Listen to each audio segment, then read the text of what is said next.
Pregnancy after loss does not have to be filled with worry. I'm Sherry Johnson, by the way. I'm the creator of the Love and Loss podcast and Journey to Joy After a Miscarriage. You're here because you've had a pregnancy loss and now you're thinking about getting pregnant again. But you're seeing all the posts out there from women who are talking about how the next pregnancy after a loss is filled with worry and anxiety that it's going to happen again. I was there. I was one of them. I had 3 miscarriages, and I can tell you the 2 pregnancies after my first loss were definitely filled with worry. Every time I went to the bathroom, I was afraid to look down, and yet I checked every single time. But now that I've moved through it and I've healed from it, everything has changed for me. I've learned that you're not actually worried about your next pregnancy. What's happening inside of you is that you're fearing the pain of your last loss. And when you fear that pain, it's because you haven't actually recovered from it. You haven't fully processed that grief.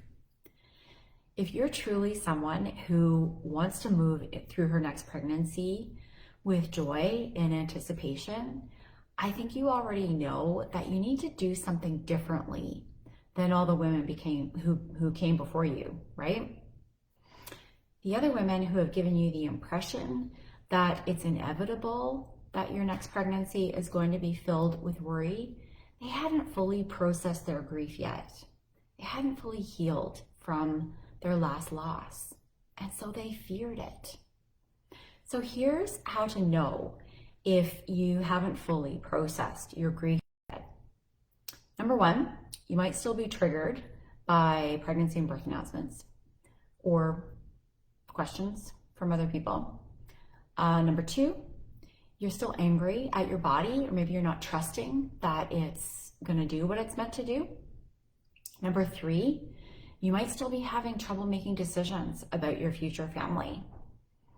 And the last one, number 4, you might still be striving or pushing or rushing to get into your next pregnancy because you're feeling like that's going to take away all the triggers and pain.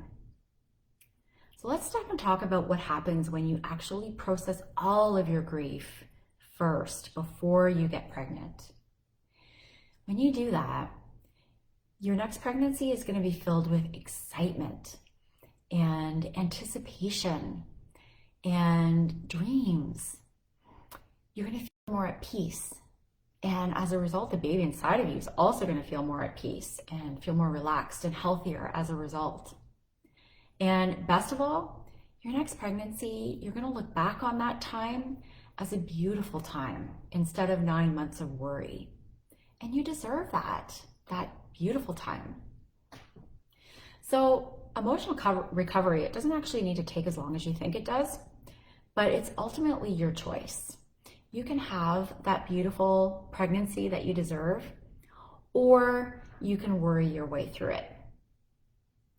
If you'd like to learn more about having a beautiful pregnancy and learning more about emotional recovery after a miscarriage, I would invite you to join my free and private Facebook group. It's just for women who have had a miscarriage, and it's called Miscarriage-Love and Loss. And I would really love to see you over there. I would love to support you there. So I hope you'll join me. Bye for now.